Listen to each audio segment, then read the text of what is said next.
बोलने के लिए मैं इस सीट से कई बार पहले उठा, लेकिन आज बेहद दुख के साथ और बड़े भारी मन के साथ मैं अपनी बातें रख रहा हूँ।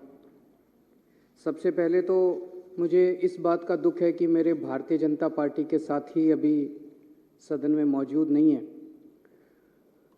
ये बेहद गंभीर विषय है जिसके ऊपर पिछले कुछ दिनों से न केवल दिल्ली बल्कि पूरे देश में चर्चा हो रही है कि किसी भी राज्य के अंदर या देश के अंदर चुनी हुई लोगों के द्वारा चुनी हुई सरकार की चलनी चाहिए या किसी एक व्यक्ति विशेष की चलनी चाहिए। ये बेहद गंभीर विषय है। इसके ऊपर कई सारे मुद्दों पे चर्चा हुई, कई सारे मुद्दे पिछले दिनों में उठे हैं।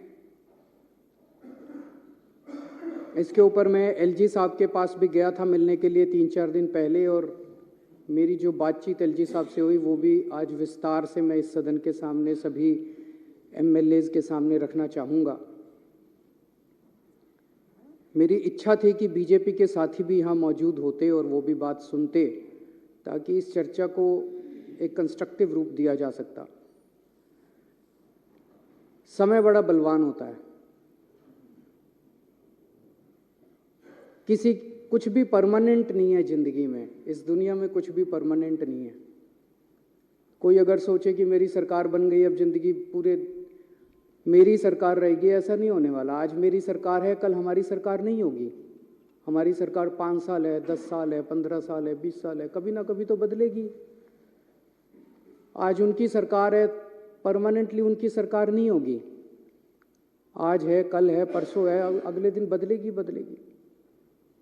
आज दिल्ली में हमारी सरकार है, उनके एलजी हैं, केंद्र में उनकी सरकार है। कल अगर भगवान ने चाहा ऐसा भी हो सकता है कि केंद्र में हमारी सरकार हो।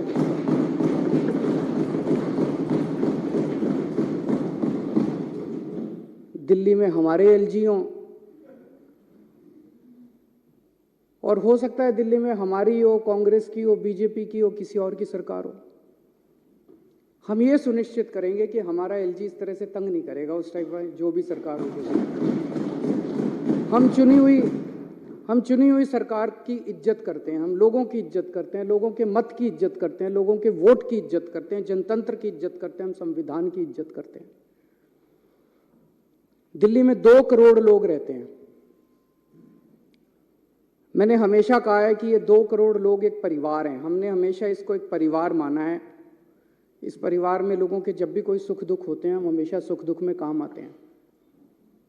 इन 2 करोड़ लोगों में जो बच्चे हैं, इनके जो बच्चे हैं, वो मेरे बच्चे हैं। मैं उनको हर्षिता और पुलकित से अलग नहीं समझता, उनको मैं अपना बच्चा समझता हूँ। उनको मैं अपना बच्चा समझता हूँ। तो जितनी अच्छी शिक्षा मैंने हर्षिता और पुलकित को दी है, उतनी अच्छी शिक्षा मैं दिल्ली के एक एक बच्चे को देना चाहता हूँ। ये मेरा मकसद है, और उसी मकसद से हम लोगों ने शिक्षा के ऊपर, क्योंकि मुझे ये लगता है कि अगर हमने अपने बच्चों को अच्छी शिक्षा दे दी तो देश का भविष्य बनेगा, बच्चों का भविष्य बनेगा तो देश का भविष्य बनेगा। उसी को मद्देनजर रखते हुए हमने शिक्षा पे इतना खर्चा भी किया, इतने अच्छे अच्छे शानदार स्कूल बनाए। जो सबसे ज्यादा आज स्कूलों के नतीजे बहुत अच्छे आ रहे हैं। लोग अपने बच्चों को प्राइवेट स्कूल से निकाल के सरकारी स्कूलों में भर्ती कर रहे हैं। शायद 75 साल, आजादी के 75 साल के बाद पहली बार ऐसा हुआ है। उसमें सबसे बड़ा योगदान हमारे टीचर्स और प्रिंसिपल्स का है, और उनको मोटिवेट करने के लिए और उनकी कैपेसिटी बिल्डिंग करने के लिए हमने उनको पूरी दुनिया में बेस्ट से बेस्ट ट्रेनिंग दिलवाई है। हमने बहुत सारे टीचर्स को विदेश भेजा, बहुत सारे टीचर्स को आईएम्स में भेजा, बहुत सारे टीचर्स को अलग अलग यूनिवर्सिटीज़ में भेजा ट्रेनिंग करने के लिए। 1000 से ज़्यादा टीचर्स, प्रिंसिपल्स को हम विदेशों में अभी तक ट्रेनिंग करा चुके हैं। अब 30 टीचर्स और प्रिंसिपल्स को फिनलैंड जाना था ट्रेनिंग करने के लिए। वैसे तो हमारी चुनी हुई सरकार है, मैं मुख्यमंत्री हूं, ये शिक्षा मंत्री हैं। मुख्यमंत्री ने, शिक्षा मंत्री ने कह दिया भाई टीचर फिनलैंड जाएंगे ट्रेनिंग के लिए, तो बस ये फाइनल होना चाहिए। यही तो जनतंत्र है। और जनतंत्र क्या है? अगर मुख्यमंत्री ने और शिक्षा मंत्री ने कह दिया भाई मैं अपने टीचर्स को फिनलैंड ट्रेनिंग कराने जाऊंगा, भेजना चाहता हूं, बस यहां खत्म हो जानी चाहिए थी बात। लेकिन यहां अजीब जनतंत्र है। सारी फाइलें एलजी साहब के पास जाती हैं, सारी फाइलें एलजी साहब के पास जाती हैं। एलजी साहब ने एक बार नहीं 2 बार ऑब्जेक्शन लगा के फाइल के ऊपर भेजा। अभी मैं पढ़ के सुनाऊंगा थोड़ी देर में। 2 बार ऑब्जेक्शन लगा के भेजा। तो जब बार बार ऑब्जेक्शन लगाया जाता है, एलजी साहब कह रहे हैं ना कि मैंने तो मना थोड़ी किया। जब 2 बार ऑब्जेक्शन लगाया, अब तीसरी बार भेजेंगे तो फिर ऑब्जेक्शन लगाएंगे, तो इसका मतलब आपकी नीयत खराब है। एक बाबू क्या करता है? आप अपना लाइसेंस बनाने जाते हो, लाइसेंस बनाने वाला मना थोड़ी करता है, वो ऑब्जेक्शन पे ऑब्जेक्शन, ऑब्जेक्शन पे ऑब्जेक्शन, फिर आप दलाल को पकड़ते हो।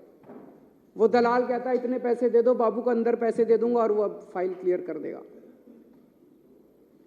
तो ये बार बार जो ऑब्जेक्शन लगाए जा रहे हैं, इसीलिए तो लगाए जा रहे हैं, नीयत खराब है। फिनलैंड टीचर्स को भेजने नहीं देना चाहते। आज मैं ये लेके आया हूं महोदय, बीजेपी वालों के कितने एमपीज ऐसे हैं, ये पूरी लिस्ट है, जो खुद विदेशों में पढ़ के आए हैं। इनकी कभी इनके माँ बाप ने कॉस्ट बेनिफिट एनालिसिस करी? कितने एमपी ऐसे हैं जो खुद विदेशों में पढ़ के आए हैं? इनके कितने एमएलए ऐसे हैं जो खुद विदेशों में पढ़ के आए हैं? कभी इनके माँ बाप ने कॉस्ट बेनिफिट एनालिसिस करी? ये बच्चे हैं कैबिनेट मिनिस्टर्स के, बीजेपी वालों के बच्चे, जिन जिन के बच्चे अभी विदेशों में पढ़ रहे हैं। मेरे को इससे कोई एतराज नहीं है, मैं किसी की शिक्षा के खिलाफ नहीं हूं। बीजेपी वाले, कांग्रेस वाले, आम आदमी पार्टी वाले, जिसको भगवान ने अच्छा दिया जिंदगी में, वो अपने बच्चों को भेजे, जरूर भेजे। अच्छी से अच्छी शिक्षा सबके बच्चों को मिलनी चाहिए। मैं इसके विरोध में नहीं हूं कि इन्होंने क्यों भेजा। मैं इसके विरोध में हूं कि अगर तुम अपने बच्चों को अच्छी शिक्षा देना चाहते हो तो गरीबों के बच्चों की अच्छी शिक्षा के खिलाफ क्यों हो तुम लोग?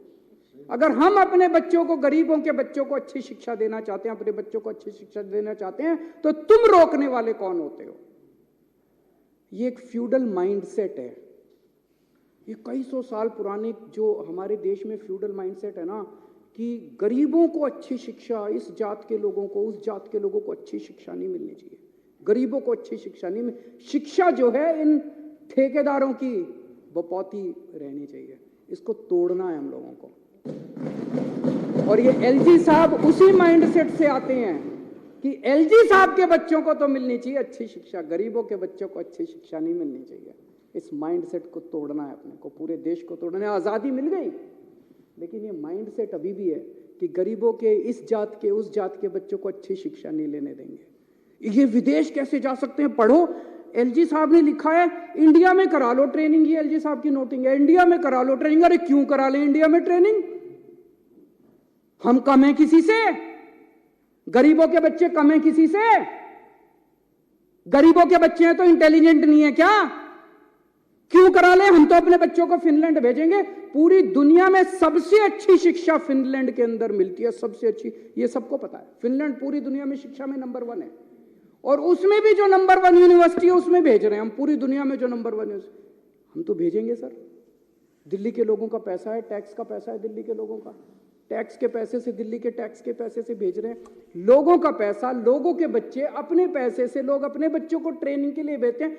ये वो क्या कहते हैं, पराए घर में अब्दुल्ला दीवाना। ये एलजी कौन हो गया है? बेगानी शादी में अब्दुल्ला दीवाना। ये एलजी कहां से आ गया?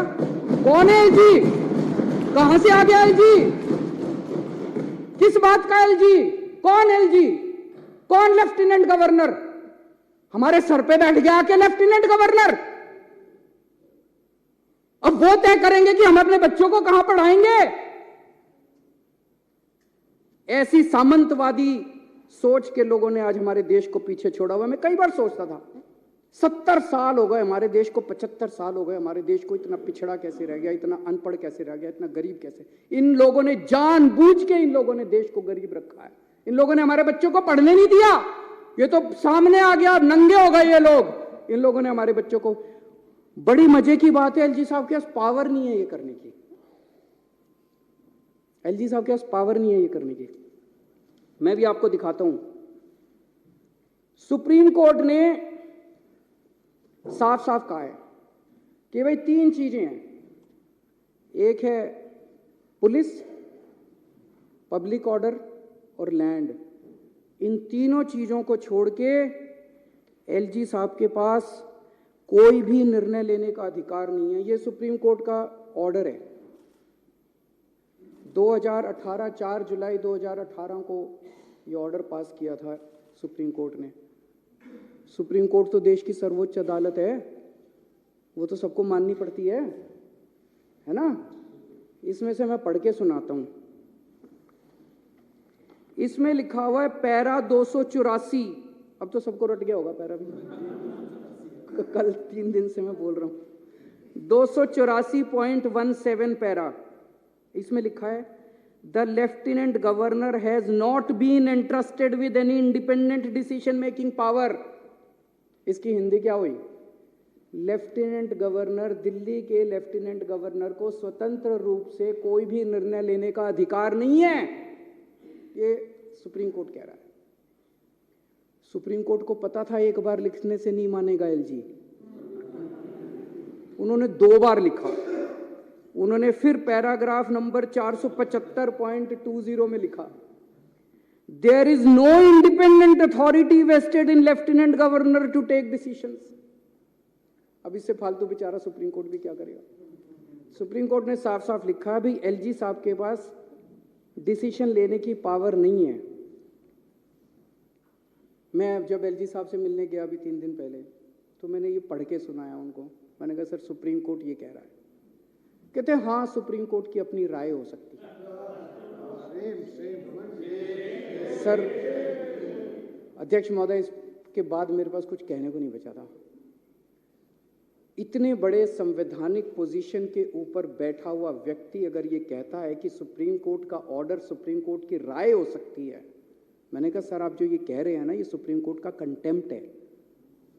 आप ऐसा नहीं बोल सकते। सुप्रीम कोर्ट का आदेश कानून है इस देश का, सुप्रीम कोर्ट का आदेश बाइंडिंग है इस देश के ऊपर, इस देश के हर नागरिक के ऊपर।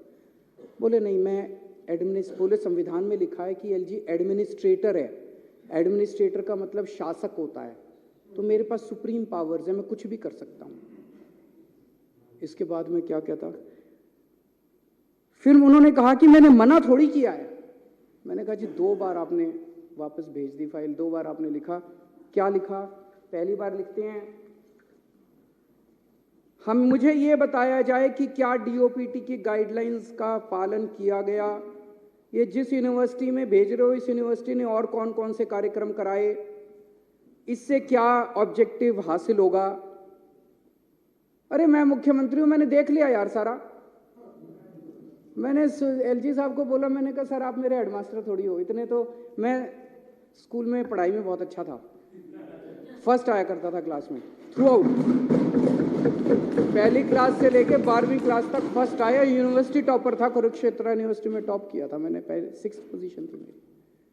मेरे मास्टरों ने आज तक मेरा होमवर्क ऐसे चेक नहीं किया जैसे एलजी साहब आज मेरी फाइलें लेके बैठ जाते हैं। स्पेलिंग गलत है, हैंडराइटिंग खराब है, ये ऐसे क्यों नहीं लिखा, ये वैसे क्यों नहीं लिखा। मेरे मास्टरों ने ऐसे नहीं किया जैसे एलजी साहब मेरा होमवर्क चेक करते हैं। मैं चुना हुआ मुख्यमंत्री हूं, दिल्ली के 2 करोड़ लोगों ने मेरे को चुन के भेजा है। आप कौन है? मैंने उनसे पूछा आप कौन है, ये मैंने पूछा एलजी साहब से। मैंने कहा सर आप कौन है? मेरे को तो जनता ने चुन के भेजा। कहते मेरे को प्रेसिडेंट ने भेजा। मैंने कहा वैसे ही जैसे अंग्रेज वाइसरॉय भेजते थे वैसे ही आपको प्रेसिडेंट ने पहले। बोले आपकी सरकार अच्छी नहीं चल रही, आपने ये नहीं किया, आपने वो नहीं किया, आपकी सरकार में ये। मैंने सर वो वाइसरॉय जो होते थे ना, वो कहते थे you bloody Indians, you don't know how to govern. मैंने कहा एलजी साहब आज आप भी वही भाषा इस्तेमाल कर रहे हो, यू ब्लडी डेली वालाज, you don't know how to govern. मैंने कहा सर दिल्ली छोड़ दो हमारे हालात पे, हम अपनी दिल्ली चला लेंगे।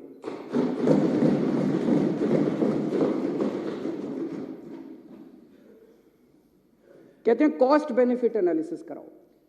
मैंने एलजी साहब से पूछा सर मेरे को वो धारा बता दो संविधान की। मैं सारे सर ये जो आज मैं लेके आया हूं ना, ये सब लेके गया था मैं एलजी साहब के पास, ये सारी चीजें लेके गया था। मैंने कहा सर ये आपके सामने रखी है, अब मेरे को इसमें दिखा दो आपको कॉस्ट बेनिफिट एनालिसिस ऑर्डर करने की पावर किस कानून के तहत है। कौन सा कानून, सुप्रीम कोर्ट का आदेश आपको ये पावर देता है कि आप दिल्ली सरकार के किसी काम की कॉस्ट बेनिफिट? मैं कराऊंगा, मेरे को जनता ने कहा है मैं कॉस्ट बेनिफिट एनालिसिस कराऊंगा। ये सदन है, ये सदन कराएगा, इसकी कमेटियां कराएगी, ये कमेटियां कराती है, ये सौरभ मेरे को बताता है, राजेश बताता है, सोमनाथ, ये सारे बताते हैं, ये कॉस्ट बेनिफिट एनालिसिस ये लोग कराएंगे। आप कौन होते हो कॉस्ट बेनिफिट एनालिसिस कराने वाले? दिल्ली के अंदर चुनाव हार गए और उसके बाद अब कॉस्ट बेनिफिट एनालिसिस, आपके पास तो पावर नहीं है। मैंने उनसे पूछा, उनके पास कोई जवाब नहीं था। फिर मैंने उनसे पूछा, मैंने कहा सर ये 10 एल्डरमैन कैसे बना दिया आपने? ये तो आपके पास पावर नहीं है, तो ट्रांसफर्ड सब्जेक्ट है, एमसीडी एक्ट तो ट्रांसफर्ड सब्जेक्ट है, आपने 10 एल्डरमैन कैसे बना दिए? बोले उस कानून में लिखा है एडमिनिस्ट्रेटर शैल अपॉइंट 10 एल्डरमैन। तो मैंने उनको ये एक और दूसरा ऑर्डर दिखाया सुप्रीम कोर्ट का, ये 2019 में आया था सुप्रीम कोर्ट में। इसमें लिखा है कि जहां एडमिनिस्ट्रेटर लिखा होगा वहां भी मंत्रियों की चलेगी, वहां भी मुख्यमंत्री की चलेगी, ये लिखा हुआ है। ये सुप्रीम कोर्ट का आदेश मैंने उनको दिखाया। मैंने कहा सर ये लिखा हुआ है कि एडमिनिस्ट्रेटर लिखा है तब भी हमारी चलेगी, आपकी नहीं चलेगी। तो वो तो सुप्रीम कोर्ट को मानते ही नहीं, वो तो कहते हैं सुप्रीम कोर्ट की तो राय है। उसके बाद एक हाई कोर्ट का ऑर्डर है, वो भी मैं लेके गया था। और कुछ हो ना हो, एलजी साहब ने मेरे को वकील तो अच्छा बना दिया। ये 1998 का जजमेंट है ओपी पावा, इसमें साफ साफ लिखा है, मोटर व्हीकल्स एक्ट में डेफिनेशन है lieutenant governor, government of Delhi means lieutenant governor. इसमें लिखा है सारी पावर दिल्ली सरकार की होगी, सारी पावर मुख्यमंत्री की होगी। तो अगर एडमिनिस्ट्रेटर भी लिखा है, लेफ्टिनेंट गवर्नर भी लिखा है, तब भी सारी पावर दिल्ली सरकार की है, एलजी साहब की पावर नहीं है। ये सारा मैंने उनको बताया, पर वो तो माने ही नहीं, वो तो बोले कि मैं एडमिनिस्ट्रेटर हूं। फिर मैंने कहा सर आप आजकल रोज चीफ सेक्रेटरी को ऑर्डर दे देते हो, मतलब